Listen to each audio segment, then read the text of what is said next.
오늘 말씀의 제목은 주님 여기 계시기에 주님 오라 하시기에 라는 제목입니다.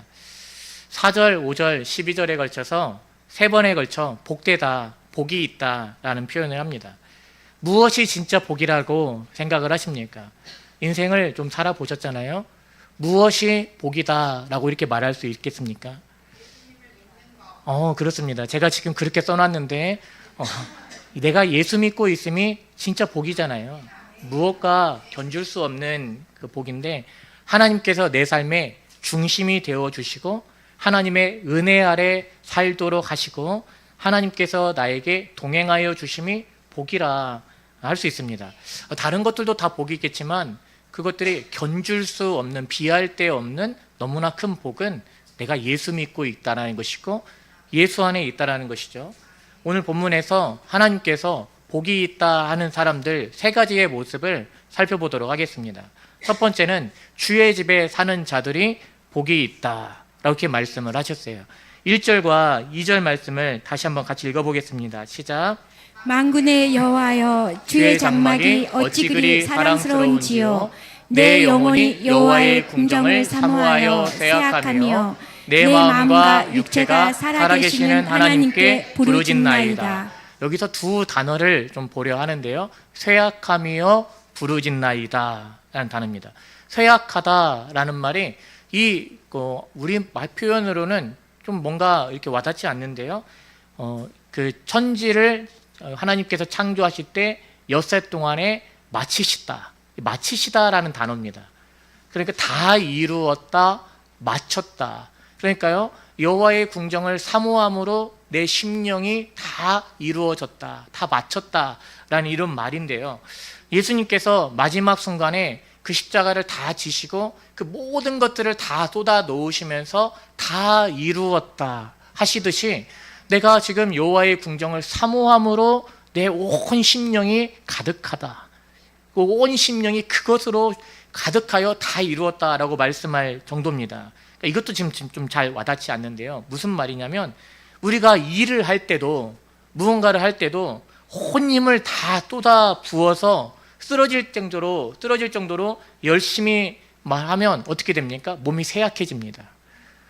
온 진액을 다 쏟듯이 일을 해버리면, 기진맥진하듯이 일을 다 해버리면 몸이 쇠하여지는 것처럼, 내가 지금 하나님의 궁정을 사모하는 마음으로 내 몸이 쇠하여질 정도로 그렇게 주님을, 그 궁정을 사모합니다 라고 이렇게 말씀하고 있는 것이죠. 하나님의 교회를, 내가 하나님이 계시는 그 영원한 하나님의 나라를 사모함으로 온 영혼을 다 쏟아붓고 있다, 쏟아부었다 라고 이렇게 말씀을 하는 겁니다. 제가 말씀을 준비하면서 참 이 고백을 보면서 마음이, 이렇게 가슴이 조금 약간 미어지는 것 같았습니다. 메어진다라는 표현이 맞습니까? 미어진다라는 표현이 맞습니까? 미어져요? 그게 표준어입니까? 메어진다라는 건 뭐죠? 그렇군요. 네, 용어를 잘, 그렇구나. 네, 가슴이 미어지는 것 같았습니다. 왜 그러냐면, 그렇게 살고 싶은데, 그렇게 살고 싶은 마음이 있는데 그렇지 못한 것 같아서, 시편 기자가 이렇게 아름다운 고백을 하나님께 올려드리고 있구나, 이런 생각에 제 가슴이 미어지는 것 같았습니다. 하나님께 부르짖나이다 라는 말도 조금 이렇게 우리 말로는 좀 어려운데요. 이 말이 기뻐 외칩니다, 높이어 노래합니다 라는 말이에요.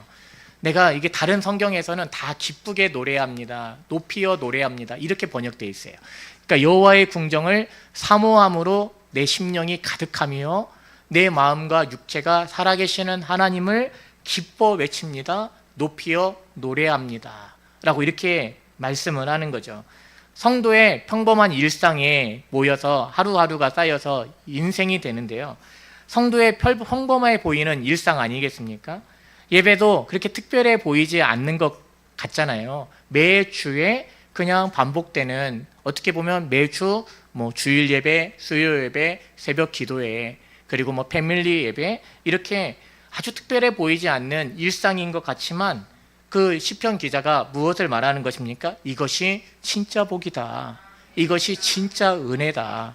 그러니까 성도의 평범한 일상이 아주 지극히 평범해는 그 일상이 복이다, 은혜다라고 그렇게 말하고 있는 겁니다.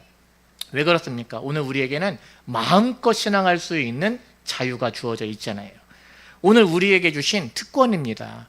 그냥 너무나 쉽게 주어져 있어서 아무 때나 우리에게 이렇게 많은 교회가 있고 아무 때나 예배할 수 있고 아무 때나 유튜브 틀어서 그냥 어느 말씀을 다 들을 수 있어서 이게 너무 흔해 있으니까, 흔연하니까 이게 복인 줄 모르지만 이게 엄청난 복이다라고 그렇게 말을 하고 있는 것이죠. 시편 기자가 왜 이렇게 고백을 하는 거냐면 그럴 상황이 못 되기 때문에 그래요. 지금 고라 자손의 시라라고 되어 있지 않습니까? 이 시편의 배경이 다윗이 아들 압살롬에게 그 궁정에서 쫓겨나면서 그와 함께 성전에서 시종 들었던 다윗이 세웠던 모든 사람들이 다 함께 다윗과 함께 피난을 가고 있는 상황입니다. 다윗의 아들 압살롬과 그 군대는 자신들을 죽이러 쫓아오려고 하고 있는 상황에서 피난을 가요. 그러니까 지금 성전 일을 하다가, 그리고 성전에서 문지기 일을 하고, 그리고 성전에서 찬양하는 그 찬양대 일을 하다가 지금 그 상황을 다 놓고 피난을 떠나가야 하는 상황에서 지금 그 고라 자손이 무엇을 고백을 하는 것입니까? 더 이상 그 일을 할 수가 없어. 더 이상 그 일을 할 수가 없는 상황에서 지금 이 상황을 보니 주의 장막에서 그렇게 하고 있었던 그 평범한 일상들이, 그 평범해 보였던 그 시간들이 얼마나 소중한 것인지 그렇게 하고 있는 자들은 복이 있다라고 말을 하는 거예요. 그러면서 참새와 제비들이 생각난 겁니다. 3절을 볼까요? 3절. 나의 왕 나의 하나님 만군의 여호와여, 주의 제단에서 참새도 제 집을 얻고 제비도 새끼들 보금자리를 얻었나이다. 그러니까요, 지금 참새도 생각이 났어요. 제비들도 생각이 났어요. 적어도 이 새들은 두 가지 일을 하고 있거든요. 왜 이들이 부럽다라고 얘기를 하는 거냐면 두 가지 일을 하는데, 첫 번째, 먼저 이 참새와 제비가 제단 곁에, 제단의 성전에 그 집을 지을 수는 없잖아요. 성전 안에. 성전 곁에 제 집을 지었고 새끼들 보금자리를 얻었나이다. 그러니까 성전에 가장 가까이에서, 성전 가까이에서 이렇게 나무 등지나 이런 데다가 집을 얻었다라고 이렇게 하면서, 그러니까 이게 무엇이냐면 그들이 영원한 피난처, 안전한 안식처를 그들이 성전 곁에 가지고 있다. 그러면서 또 두 번째가 무엇이냐면 그들이 마음껏 날아다니면서 성전 위를 마음껏 날아다니면서 그러니까 이것을 시편 기자가 보기에는 드나들면서 성전 위를 마음껏 날아다니면서 짹짹짹짹하고 막 이렇게, 제비는 어떻게 부르는지 모르겠지만 그 소리가 하나님을 찬송하는 그 소리로 들리는 겁니다. 성전을 마음껏 드나다니면서 그렇게 마음껏 소리를 내어 찬송하고 있는 모습을 보니 그들이 얼마나 부러운 존재들인가 라고 이렇게 얘기를 하는 거예요. 자, 새들은 적어도 마음껏 성전을 드나들고 있는데 나는 지금 내가 그렇게 원하는 그것을 하지 못하고 피난을 가야 하는, 떠나만 가야 하는 이런 상황이다 라고 얘기하는데요. 자, 하나님께서 무엇을 기뻐하실까요? 누가 부럽다라고 얘기할까요? 자, 우리 사랑하는 성도님, 삼성가 부럽습니까? 아니요. 삼성가 안 부러워요? 현대가 딱 하는 순간 다 이렇게 좀 너무 멀어서, 그들은 너무 멀어서 뭐 내 주변에 누구 부러운 사람들이 있지요? 없어요? 부러운 사람이 없어요? 성경에 인물들은 없으니까 요셉, 다윗, 솔로몬, 삼손, 바울 안 부러워요? 하나님께서는 누가 복이 있다라고 말하냐면 삼손이어서, 바울이어서, 아니면 누구여서, 아니면 뭐 삼성가여서, 현대가여서 아니다라는 겁니다. 어떻게 말을 하냐면 지금 누가 복이 있다, 무엇을 하나님께서 기뻐하시냐면 주의 제단 중심, 성전을 향한 중심으로 그곳을 마음껏 드나들면서 그곳에서 찬송하고 있는 너희가 진짜 복이 있다라고 이렇게 말씀을 해주시는 거예요. 우리가 진짜 복된 겁니다. 감사합니다. 제가 지금 아멘이라는 소리가 이렇게 잘하는 교회 감사합니다. 아멘을 참 너무 많이 해주셔서 감사해요.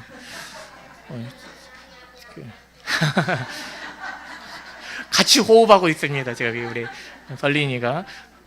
성전은 새들을 위한 곳이 아니에요. 성전은 새들을 위한 곳이 아닙니다. 정확히는 죄인을 위한 곳입니다. 그곳은 제사가 이루어지는 것이고요. 하나님의 용서와 은혜가 베풀어지고 있는 곳이 성전이에요.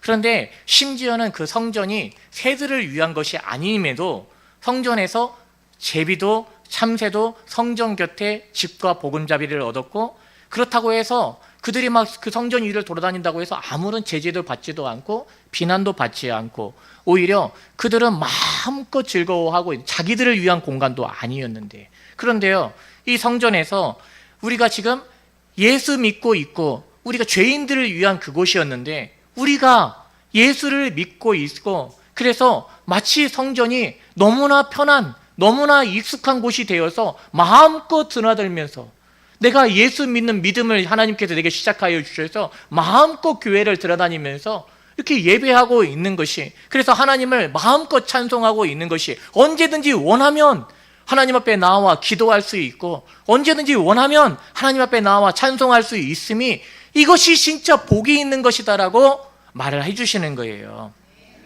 4절, 주의 집에 사는 자들은 복이 있나니 그들이 항상 주를 찬송하리이다. 유기성 목사님이 한 말씀에 이렇게 얘기하시더라고요. 어렸을 때는 어머니 계신 곳이, 부모님 계신 곳이 나의 집이다. 장성해서 결혼해서는요, 네? 아내가, 그리고 남편이 아내가 있는 곳이 집이다 라고 이렇게 얘기를 하는 거예요. 그러면 예수 믿는 우리에게는 어디가 집일까요? 주님 계신 곳이에요. 주님 계신 곳이 나의 집이에요. 주의 집에 사는 자들 누굽니까? 오늘 우리잖아요. 예수 믿고 있는 모두는 다 주의 집에 살고 있는 사람들 아닙니까? 주님 계신 그곳이 주님의 집이니까. 주의 집에 사는 자들은 복이 있나니 그들이 항상 주를 찬송하리이다.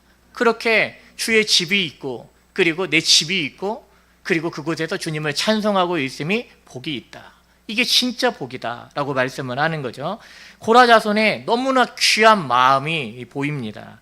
고라자손이 감당한 일은 무엇이냐면 성전 문지기였어요. 그리고 성전에 찬양하는 찬양대의 일원이었어요. 그러니까 성전 문지기라고 하면 고라자손이 감당한 일은 대수롭지 않은 일이었습니다. 사람이 그렇게 주목해 주는 일도 아니었습니다. 그렇게 앞에서 눈에 띄는 역할도 아니었습니다. 성전의 문 앞에서 이 성전으로 통하는 통로를 지키는 일을 하고, 또 성전의 그 문을 열고 닫는 일을 하고, 성전 안에 관련된 어떤 무슨 불미스러운 일이 일어나지 않도록 성전 안에서 그것을 책임지는 역할을 하는 게 이게 성전 문직인데요. 고라 자손의 이 고백이 너무나 귀한 것은 앞에서 고라와 다르기 때문에 그래요.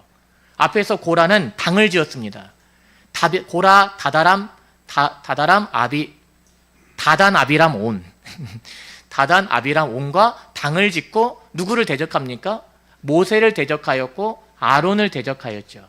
그러니까 다담과 아비람과 온은 모세를 대적한 것 같아요. 모세, 너가 정말 왜 우리 위에 군림하여 지도할, 너만 지도자냐? 라고 이렇게 얘기한 거고, 고라는 아무래도 이제 그가 레위 자손의 후예에서 그 고라가 이 무거운 것을 메고 어깨에 메고 운반하는 역할이 고라의 역할이었거든요. 레위 지파 중에서도 수레로 하는 사람들이 있었고, 그 다음에 어깨에 메고 가야 되는데 어깨에 메는 게 얼마나 힘든 일입니까? 그 진을 접었다가 그리고 메고 가서 지금 구름 기둥이 인도하는 데서 그 구름 멈추면 그곳에 진을 풀고, 다 이 역할을, 제사장들이 짐을 다 싸주면 제사장들은 짐 싸는 역할만 하는 거예요. 성전 기구나 이런 거. 그러면 누가 이걸 메고 이동해야 되는 거예요? 메고 가는 게 얼마나 힘든 일이니까. 그걸 메고 가는 게 힘든 일이니까 고라가 어떤 반역을 합니까? 어떤 일을 하는 거예요? 아론을 대적한 거예요. 대제사장인 아론을 대적하여서 하나님께서 네가 언제 아론을 제사장으로 세워서 왜 아론의 가문만 제사장이 되는 거고 왜 우리는 항상 이런 일들만 어깨에 매는 일만 해야 되느냐. 그래서 나중에 제가 이거 설명하니까 지금 길어지죠. 근데 이거 다 알고 계셔야 돼요. 민수기 새벽마다 말씀드렸으니까. 모세가 그래서 뭐라고 하냐면 너희가 분수에 지나도다 라고 말합니다. 너희에게 맡겨주신 일이 하나님께서 너희를 특별히 구별하여 그 일을 맡기심이 귀함인 줄 모르고 너희가 이제는 제사장의 직분까지 구하느냐라고 이렇게 얘기를 해요. 그러니까 제사장의 직분이 특별한 게 아니라 하나님께서는 아론에게는 제사장의 직분을, 그리고 고라에게는 어깨에 매는 일을 하게 하신 건데, 하나님께서 각자에게 주신 역할은 다 귀한 일이다라는 차원에서 말씀을 하신 거예요. 그런데 고라가 우리는 왜 항상 어깨에 매는 것만 하냐, 제사장의 그 직분을 우리도 할 수 있다라고 하면서 그 분향로 해가지고 막 하나님의 그 사건이 일어나잖아요. 이해되시죠? 네. 그런데요, 지금 이 고라 자손은 달라요. 고라는 그것이 싫었어요. 어깨에 메고 이런 어떤 그런 일만, 대수롭지 않게, 어떻게 보면 너무나 하찮게만 보이는 그런 일들을 해야 하는 거. 제사장은 두드러져 보이는데, 대제사장은 특별해. 그리고 집만 싸놓고 하는데, 그리고 지시하는 역할인데, 우리는 그냥 싸놓은 거 있으면 그냥 메고 가가지고 이거 맨날 해야 되니까 이게 너무 힘들었는데요. 지금 고라 자손은 무엇을 얘기합니까? 성전 문지기로 한 날이 주의 다른 곳에서의 첫날보다 낫다라고 이렇게 고백을 해요. 그러니까 고라 자손들은 어떤 고백입니까? 대수롭지 않게 보이는 그 일, 그들이 항상 주를 자기에게 맡겨주신 그 아주 대수로워 보이지 않은 성전 문지기의 그 역할도 너무나 소중하고 너무나 귀하게 받고 있는 거예요. 하나님 나라에 사소한 일은 없습니다. 우리 사랑하는 성도님, 누구든지 이 작은 자에게, 소자에게 냉수 한 그릇이라도 갖다 주는 자는 결단코 상을 잃지 않는다라고 하셨습니다. 하찮아 보이는 일은 없어요. 작은 일은 없어요. 고라가 그렇게 했다라면 고라 자손은 이렇게 고백을 하고 있는 것이죠. 주의 성전에서 문지기로 해. 그 말씀 볼까요? 84편 10절 말씀 같이 읽어보겠습니다. 시작. 주의 궁정에서의 한 날이 다른 곳에서의 첫날보다 나은즉 악인의 장막에 사는 것보다 내 하나님의 성전 문지기로 있는 것이 좋사오니. 단 하루여도 내 하나님의 성전 문지기로 하루여도 그것이 다른 곳에서의 첫날보다, 성전 문지기로서의 그 역할이지만 다른 장막에 사는 것보다 그것이 더 낫다, 그것이 더 좋다 라고 이렇게 고백하죠. 잠언 22장 29절 제가 읽어드리겠습니다. 내가 자기의 일에 능숙한 사람을 보았느냐? 이러한 사람은 왕 앞에 설 것이요 천한 자 앞에 서지 아니하리라. 하나를 보면 열을 알 수 있는 것, 그렇게 아니겠습니까? 어떻게 고라와 고라 자손이 이렇게 다른지, 그들은 자기들이 이 성전 안에 있음을, 그리고 성전 안에서 자기들의 역할이 있음을, 주의 집에 살면서 그렇게 성전 문지기의 역할로 하나님을 찬송하고 있음을 아주 귀하고 아주 복되게 여기고 있었던 것입니다. 하나님이 이것을 얼마나 기뻐하실까요? 하나님께서 이 모습을 얼마나 복되다 하실까요? 두 번째, 누가 복이 있는 자다라고 이렇게 하시냐면, 오늘 5절 말씀에 주께 힘을 얻고 그 마음에 시온의 대로가 있는 자는 복이 있다라고 이렇게 말합니다. 시온의 대로라는 말은 이스라엘의 곳곳에서 이제 성전을 향하여 오는 그 길들을 말해요. 그 길들이 많이 있지 않겠습니까? 그 12지파가 이 성전을 향하여 오고 있는 그 다양한 수많은 길들이 있지 않겠습니까? 그 모든 성전을 향하는 길은 다 시온의 대로예요. 성전을 향해 나 있는 길은 다 시온의 대로라고 이렇게 표현을 하는데요. 온 이스라엘이 1년에 3번에 걸쳐서 의무적으로 하나님께 나아오라고 하셨잖아요. 그게 무슨 날입니까? 유월절, 그리고 맥추절, 그리고 수장절. 이 3가지 절기. 그러니까 유월절은 무교절이라고도 하고, 맥추절은 초실절, 칠칠절, 오순절이라고도 하고, 그리고 수장절은 초막절이라고도 하고, 이렇게 이제 같은 그 이름이 다양하게 불리고 있는데요. 이때가 이스라엘의 큰 명절이었습니다. 자, 우리 사랑하는 성도님, 우리나라에도 명절이 2개가 있죠. 설과 추석이 있죠. 명절에 고향 찾아가는 길 어떤 마음입니까? 설레요? 지금도 설레세요? 고생길이죠. 명절에 고향 가는 길 고생길이죠. 해마다 고생을 하는데 왜 그렇게 가고 싶어 하십니까? 해마다 고생을 하죠. 그런데 연휴가 짧아서 너무 싫고, 길인데도, 그렇게 긴데도 연휴가 시작되기 전날부터도 막 그 귀경길이 막 정체되기 시작하는 거 아닙니까? 수많은 대이동이 일어나죠. 우리나라만 그런 게 아니에요. 중국도 엄청나답니다. 중국은 인구가 많아가지고 난리 난다라고 우리나라 이 정체는 제가 이제 중국 안 가봐서 가봐야 알지만 갔다 오신 분들이 계시니까 아실 거예요. 큰 명절에, 이 명절에 그렇게 귀성길을 향하는 그 마음이 어떻습니까? 좋잖아요. 즐겁잖아요. 고향 가는 마음이.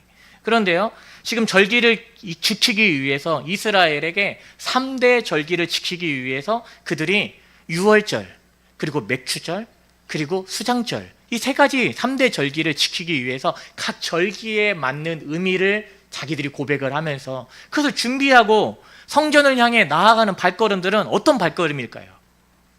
유대인들에게 이 3대 절기를 지키기 위해서 성전을 향해 나아가는 그때 당시에 그들의 발걸음은 어떤 마음이었을까요? 억지였을까요? 의무였을까요?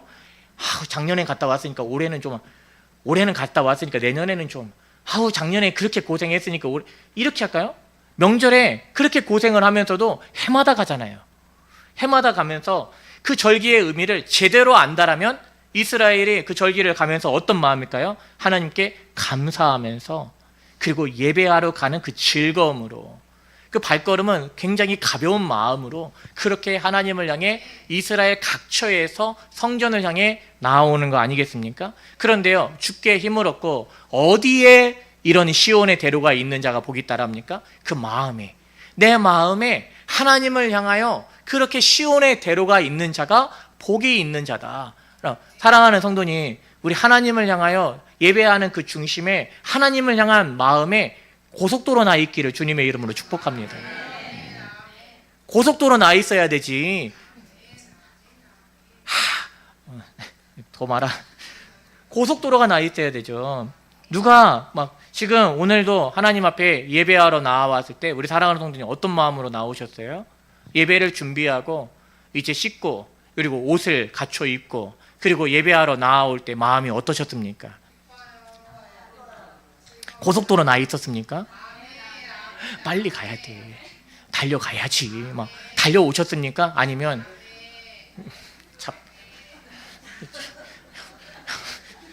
잡혀가지고 그냥 안 갈 수 있으면 안 가고 싶으니 온라인으로 하고 싶은데, 아니면 그런 마음입니까? 억지로 아니면 오기도 전부터 그런 마음이었습니까? 고속도로는 아니었습니까?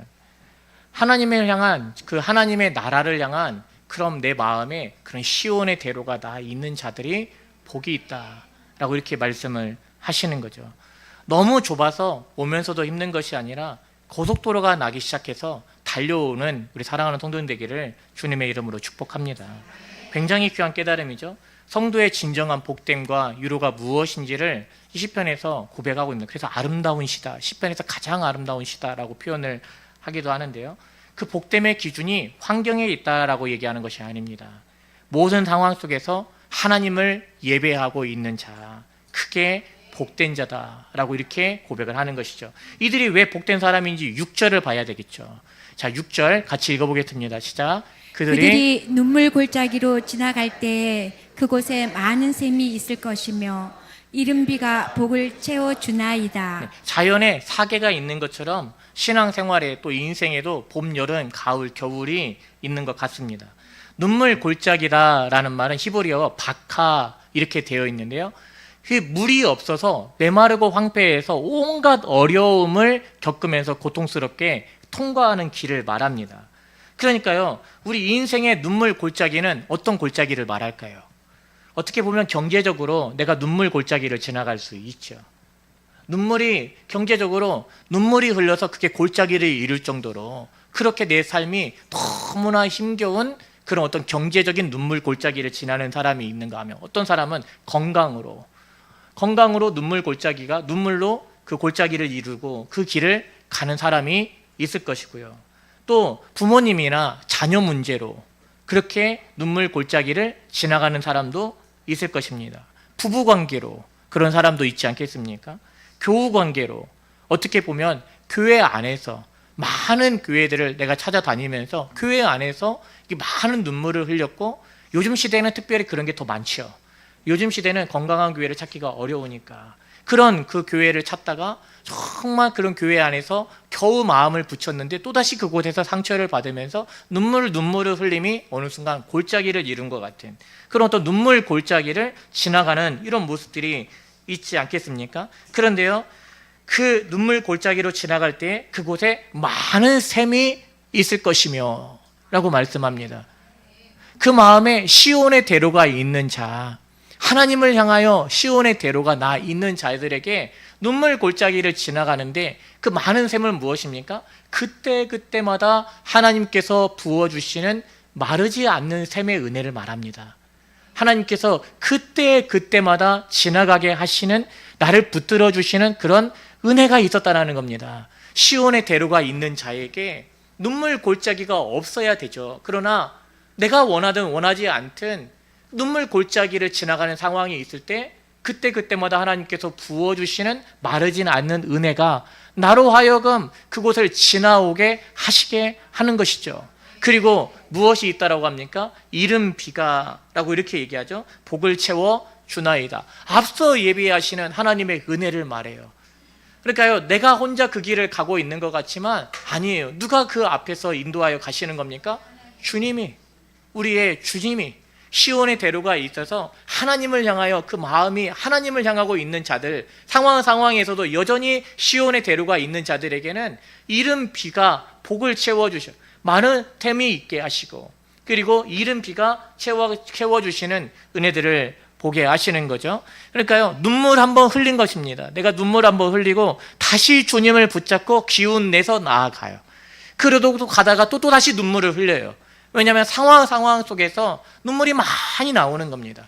한 번 일어서고 한 번 도움을 주시고 끝나는 게 아니라 하나님께서 그 상황을 견디면서 가게 하시는 많은 눈물을 내가 흘려서 골짜기를 이루는데 그것이 많은 샘이 마르지 않는 샘으로 하나님께서 내게 역사하셔서 이른 비로 그때마다 다시 눈물을 흘리고 나아가게 하시고 눈물을 흘리며 나아가게 하시면서 이른 비로 나를 여기까지 인도하여 주셨음을 알게 하시는, 이게 복이에요.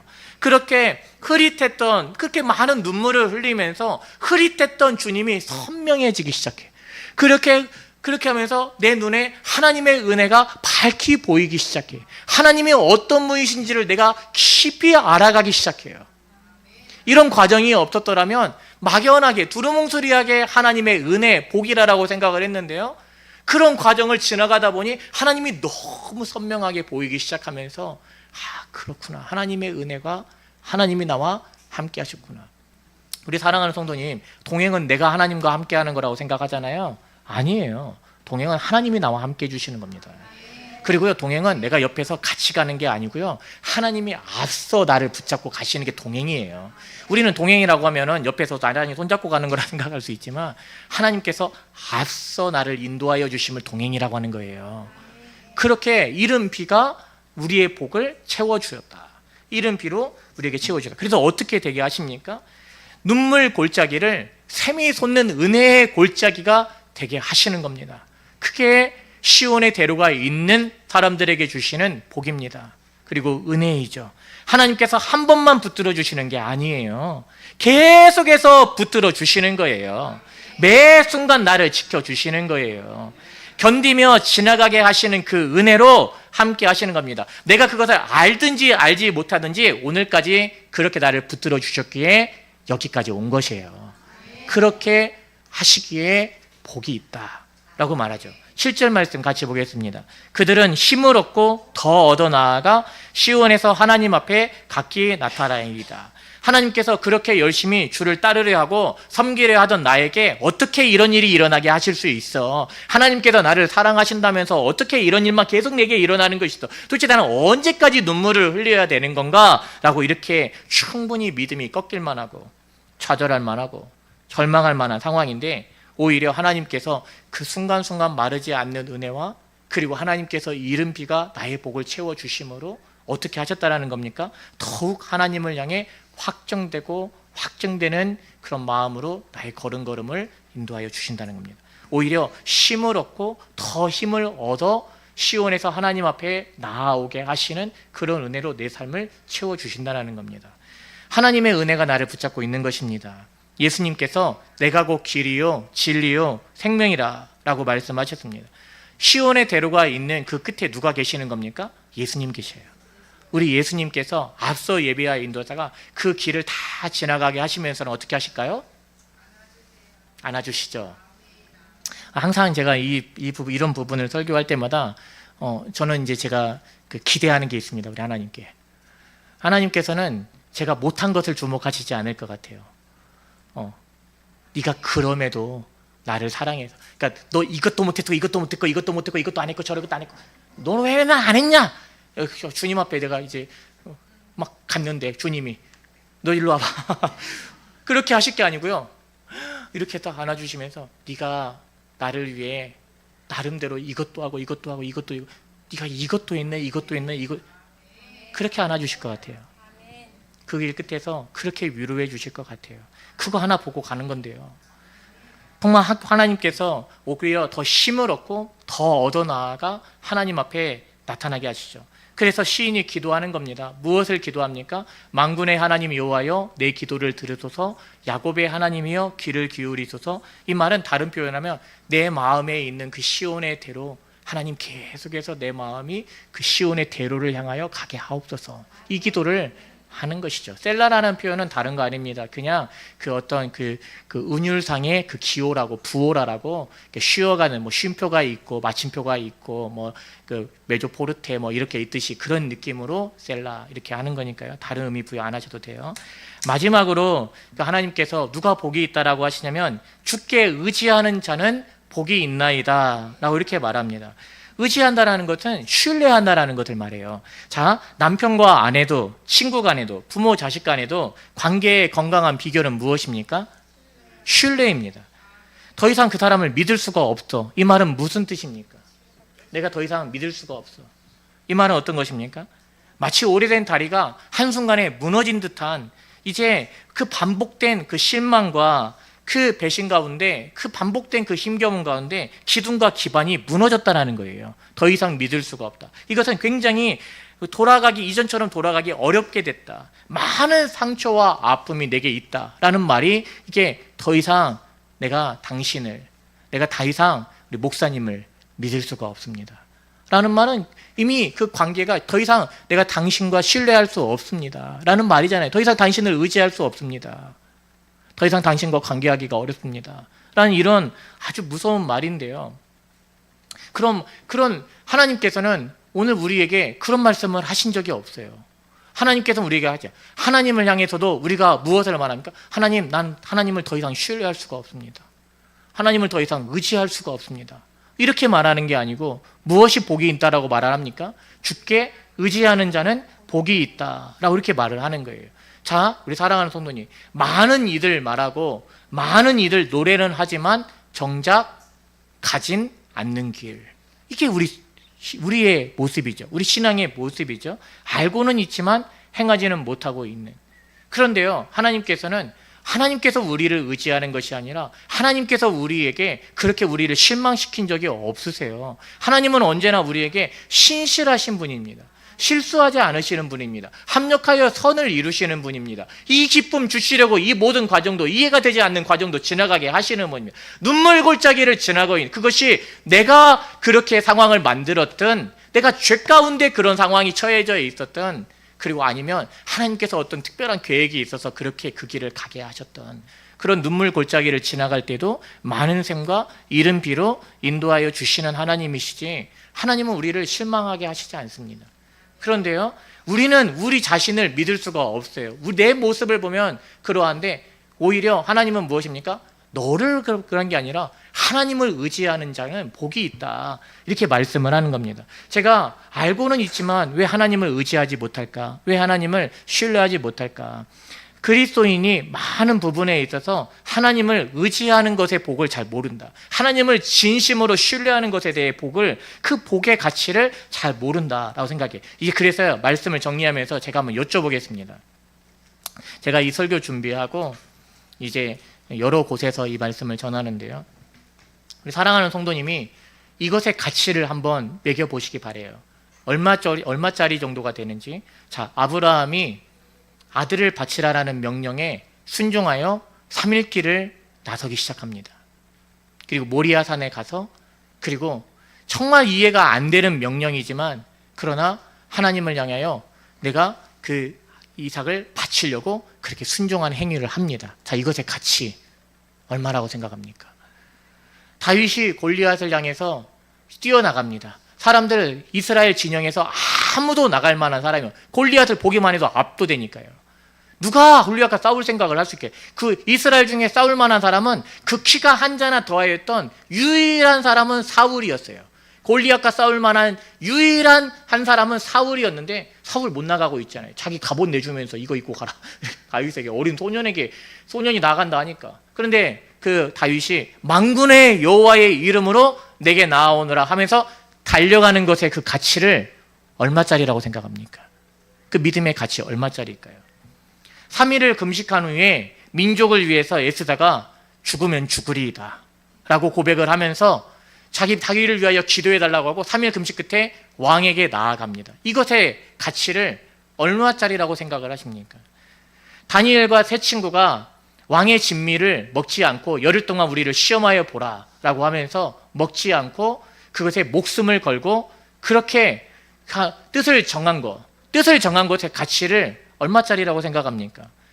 그 풀무불에 들어가야 하는, 그 임신상에게 전하지 않음으로 인해서 풀무불에 들어가야 하는 상황이 생겼을 때 그 세 친구가 고백이 그리 아니야. 하나님은 분명히 우리를 구원하실 것입니다. 그러나 그리 아니하실지라도, 자, 이 그리 아니하실지라도의 그 믿음의 고백의 가치 얼마짜리라고 생각합니까?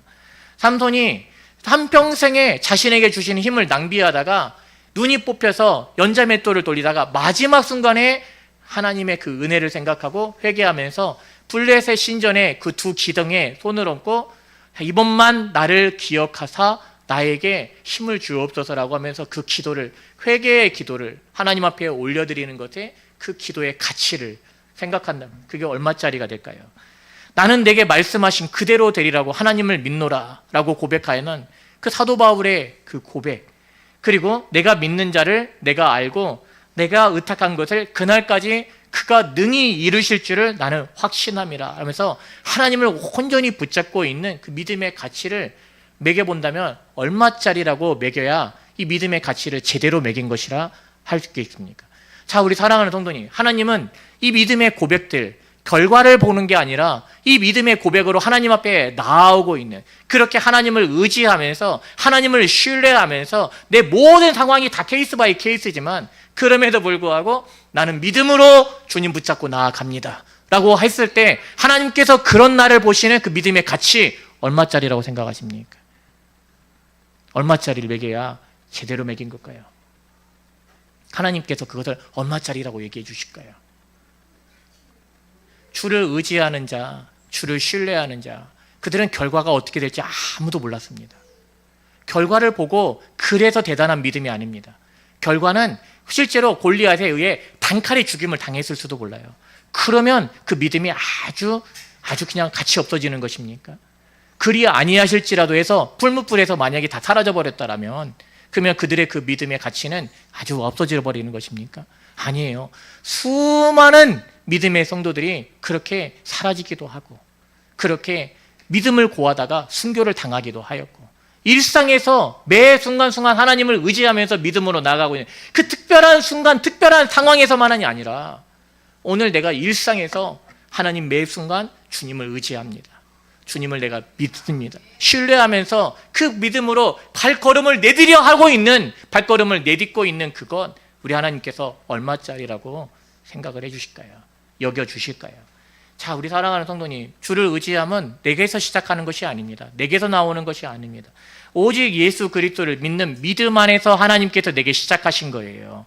내게서 시작하시고 내게서 이루어 가시는 겁니다. 예수 밖에서는 하나님을 의지함이 없어요. 주의 전을 사모하는 열심이 없어요. 시온의 대노가 날 수가 없어요.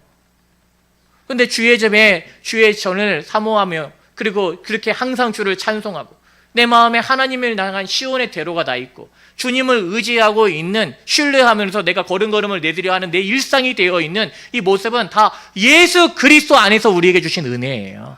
우리가 예수 안에 있다라는 가장 확실한 증거가 됩니다. 예수 안에 있기 때문에 생명을 얻게 하고 풍성히 얻게 하시는 그 복의 복됨을, 은혜 위에 은혜를 내게 빚어 가심입니다. 누가 복이 있는 것입니까? 삼성가 아니에요. 현대가 아니에요. 그 마음에 하나님을 향한 시온의 대로가 있는 사람들, 주님을 의지하고 있는 사람들, 항상 주님의 전을 내가 사모함으로 생각하며 부르짖고 있는 사람들, 이 사람들이 진짜 복이 있다. 오늘날 예수 믿는 사람들이 진짜 복이 있다 하시는 겁니다. 우리 사랑하는 성도님, 우리는 다 복 있는 사람들입니다.